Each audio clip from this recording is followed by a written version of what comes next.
యెహోవా పట్టణంలో నుండి పాపం చేయవారందరినీ నిర్మూలం చేయుటాకే చేసేస్తాడంట. పూర్తిగా ఏమవుతుంది నీ జీవితం, నీ బ్రతుకు ఎందుకు? నీకున్న సహనం ఎటువంటిది కావాలో తెలుసా? నీ సహనము ఎటువంటిది కావాలో చూద్దాం, రాయండి ఒకసారి చూద్దాం. నీ సహనము ఎటువంటిది కావాలో ఏమంటాడు దీంట్లో? ఏమంటున్నాడు? ప్రాముఖ్యంగా 5వ వచనంలో ఏమంటాడు?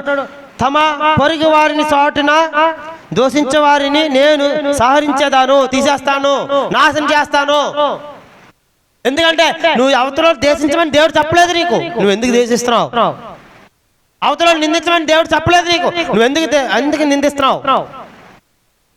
దేవుడు అవతల కోసం సులభంగా మాట్లాడమని చెప్పలేదు, నువ్వెందుకు సులభంగా మాట్లాడుతున్నావు?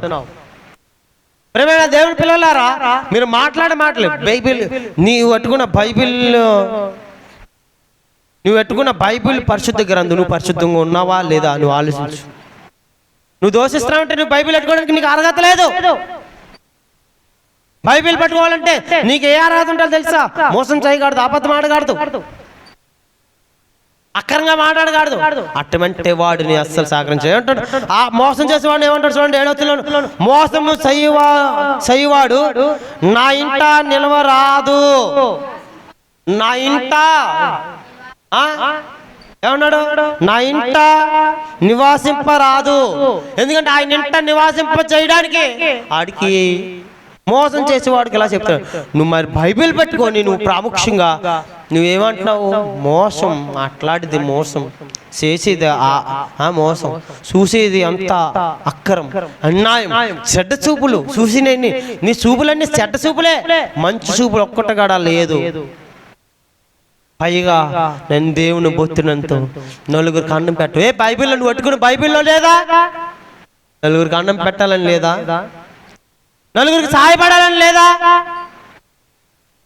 బైబిల్ చెప్తున్నాడు కదా, పరిశుద్ధాత్మ దేవుడు చెప్తున్నాడు కదా, నువ్వు నలుగురికి అన్నం పెట్టు. ఇంకో రేపు ఏమొచ్చినో ఏం జరిగినో ఎవరు ఊహించలేరు. ఆగం పెంచిపెట్టు, లేని వాళ్ళకి సాయం చేయన్నాడు. దేవుని నామాన్ని చూస్తరం కలిగిన గాక, దేవుని నామాన్ని చూస్తరం కలిగిన గాక. ప్రేమైన దేవుని సంగమా, మనం ఎలాగున్నామో, మన ప్రవర్తన ఎలాగుందో మనం చూడాలి. మన ఆలోచనలన్నీ దేవుడికి తెలుసును, మన ఆలోచనలన్నీ దేవుడికి తెలుసును. మరి నీ ఆలోచన, నీ ప్రవర్తన, నీ చూపు అన్ని మోసకారంగా ఉండకూడదు. నువ్వు చేసేది భక్తికారంగా దేవుని మహిమలో నువ్వు నిలబడాలి. దేవుని మహిమలో నువ్వు నడవాలంటే దేవుని నామాన్ని చూస్తూ కలిగిన గాక. ప్రేమైన దేవుని సంగమా, మీరు మనం ఆలోచించాలా? ఏమంటాడు చూడండి, మరలా మోసం చేయవారు మళ్ళీ కింద అంటాడు, యెహోవా పట్టణంలో నుండి పాపం చేయవారందరినీ నిర్మూలం చేయుటాకే. పాపం చేయవారందరినీ నిర్మూలం చేయుటాకే. ప్రతిరోజు దేశములో బతిహీనులందరినీ ప్రతి ఉదయమున నేను ఆహరించేదాన్ని. ప్రతి ఉదయం తలారబడి చచ్చిపోతారండి. మనం ఊహించలేము కొన్ని మరణాలు, చచ్చిపోతాడు అనుకుంటాం. కొందరు బతికితారు. పశ్చాత్తనం పడితే బతికితావు, పర్వాలేదు.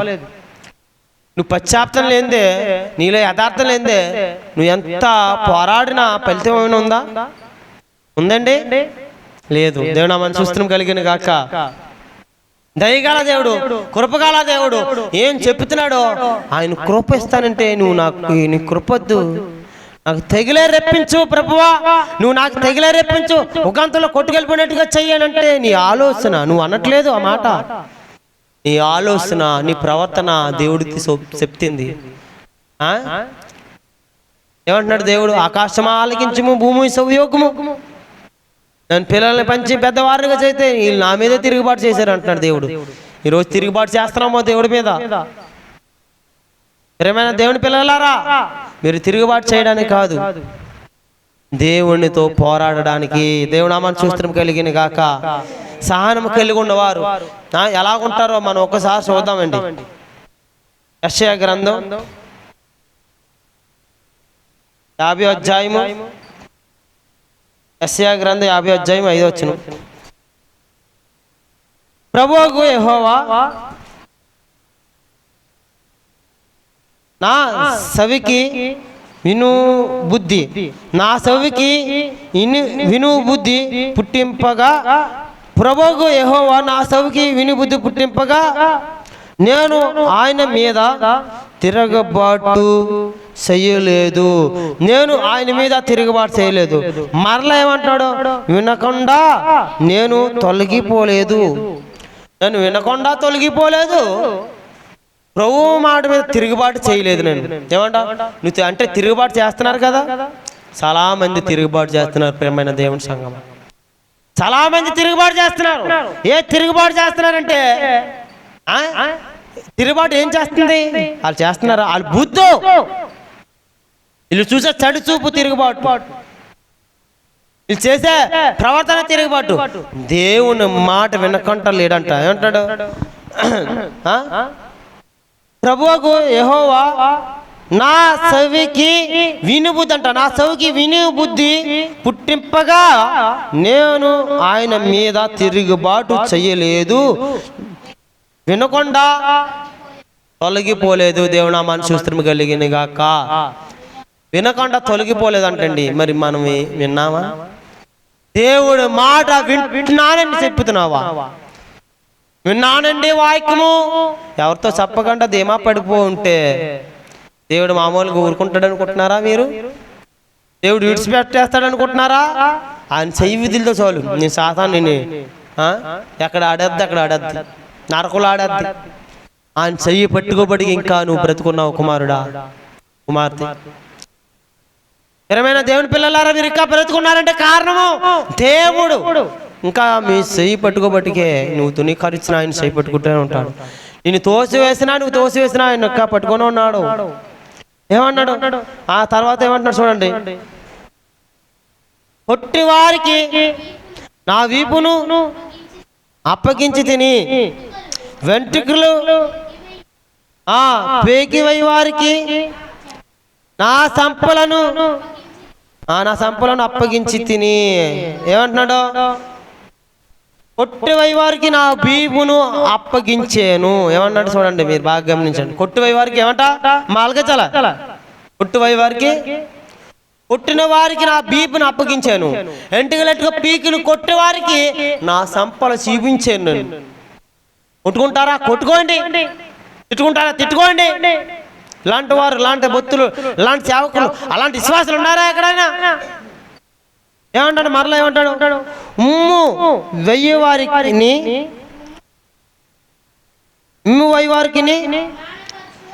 అవమానపరచే వారికి నా ముఖము దాచుకొనలేదు. నేను ముఖం పెట్టాను. ఉమ్ము వేసేవారికి, అవమానపరిచే వారికి నా ముఖం నేను దాచుకోలేదు. ఇలా పెట్టుకు వెళ్ళిపోలేదు, పాటన వెళ్ళిపోలేదు.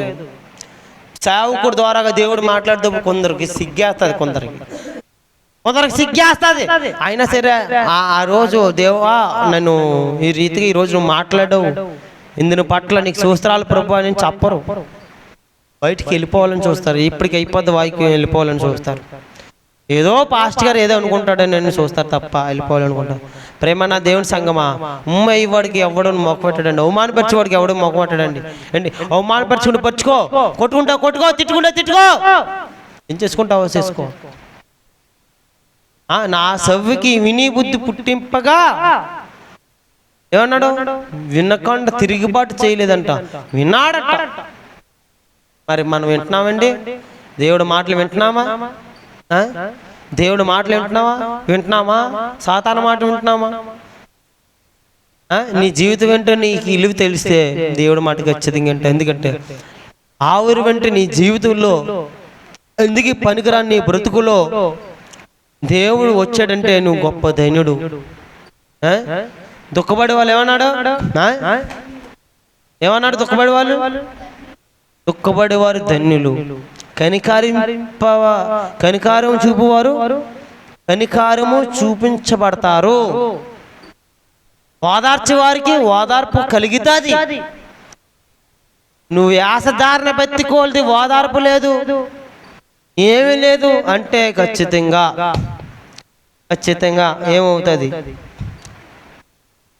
ఏమవుతుందంట? చెప్పాలమ్మా మీరే. మనం చేసేది ఏంటి? 2 గంటలు చెప్పాలి. ఓదార్ప లేని వారికి ఓదార్పు దొరుకుతుందా? దొరకదు. కనికారం చూపలేని వారికి కనికారం దొరుకుతుందా? కనికారం దొరకదు. దేవుడు చెప్తున్నాడు, దుఃఖపడి వారు ధన్యులు. ఏంటి దుఃఖం అంటే? వాళ్ళు నాశనం అయిపోయినా, ఇల్లు నాశనం అయిపోయినా, ఇల్లు కొట్టుకెళ్ళిపోయినా కాదు. ప్రభువా, లోకం నశించిపోతుంది, నా పిల్లలు నశించిపోతున్నారు ప్రభువా, దుఃఖపడి రొమ్ము బాదుకొని ఏడ్చేవారు గొప్ప ధన్యులు అవుతారు. వాళ్ళు ధన్యులు. దుఃఖపడేవారు, అందుకే దుఃఖపడేవారు ధన్యులు. ధన్యులు ఎందుకంటే దేవుణ్ణి చూసేవారు కడాలే. దేవునామాన్ని చూస్తూ కలిగిన గాక, దేవునామాన్ని చూస్తూ కలిగిన గాక. స్వయంగా ఆయన స్వయంగా చెప్పాడు, దుఃఖపడేవారు ధన్యులని. దేవుడు కృప మనకు నిరంతరం మనకి ఇస్తే మనం ఏం చేస్తున్నాం? మన వేషధారణ, మన బెత్తి అన్ని దేవుడికి తెలుసు. ఎందుకే అంటున్నాడు, నువ్వు చాలా తర్వాత ఏమంటాడు? ఉమ్ము వేసే వారిని, అవమానపరిచే వారిని నా ముఖము దాచుకొనలేదు. నన్ను ఎవరు అవమానపరిచినా పరుచుకోండి ఏమంటున్నాడు. తర్వాత వచ్చిన ఏమంటున్నాడు చూడండి, 7వ వచనం. ప్రభువుకు యెహోవా నాకు సహాయము చేయువాడు గనక నేను సిగ్గుపడలేదు. ఏమన్నాడు? ప్రభువుకు యెహోవా నాకు సహాయము చేయువాడు గనక నేను సిగ్గుపడలేదు. ఎవరి కోసం ఎన్నో ఓర్చుకున్నాడంట ఆ వ్యక్తి. ఈ యెషయా భక్తుడు ఎవరి కోసం ఓర్చుకున్నాడంట? ప్రభువైన దేవుడి కొరకు. ఈరోజు నువ్వు ఓర్చుకోకపోతే నీ బ్రతుకేమవుతుందో చూడు. తప్ప మీద కొడితే ఓర్చుకోలేదా? నీ బ్రతుకేమవుతుందో ఆలోచించు. కొట్టేవాడి మీద తిరుగుబాటు చేస్తే కొట్టేవాడికి వీపునిచ్చాడంట. తిట్టేవాడికి, అవమానపరిచేవాడికి, మొగ మీద మూసేవాడికి తుడుచుకున్నాడండి. తుడుచుకున్నాడు. నీ సహనం ఎంత? నీ శ్వాసం ఎంత? ప్రార్థన చేస్తావు, ప్రభా నాకు జవాబు రావట్లేదు, నాకు జవాబు రా. ఎందుకు ప్రభా నాకు జవాబు రావట్లేదు, ఎందుకు జవాబు రావట్లేదు అంటావు? యెషయా భక్తుడు ఒక జవాబు అండి. బైబిల్ పెట్టుకుని యాసధారణ చేసేవారికి అందరికి ఒక జవాబు. బైబిల్ పెట్టుకొని సేవకులకి అందరికి ఒక జవాబు. బైబిల్ పట్టుకొని ఎక్కడ పెడితే అక్కడికి రాజకీయ ప్రకారంగా ఇచ్చలు పెడతారు తిరిగేసే వాళ్ళకి అందరికీ యెషయా భక్తుడు చెప్తాడు ఒక జవాబు. అవమానపరిచే వారికి, మూసేవారికి, ఎగతాళి చేసేవారికి తన మోకం పెట్టాడంట. మూతో చూసుకోండి. కొట్టేవారికి బీపీని చూపించాడంట. కొట్టుకోండి అని బీపించాడంట. ఆయన వినేసే బుద్ధి తిరుగుబాటు చేయలేదంట. దేవుడితో ఏ ఇసువులోనైనా దేవుడి మీద తిరుగుబాటు చేయలేదంట. మరి నీవు ఎలా చేస్తున్నావు? దేవుడితో నడుతున్నావా లేదా?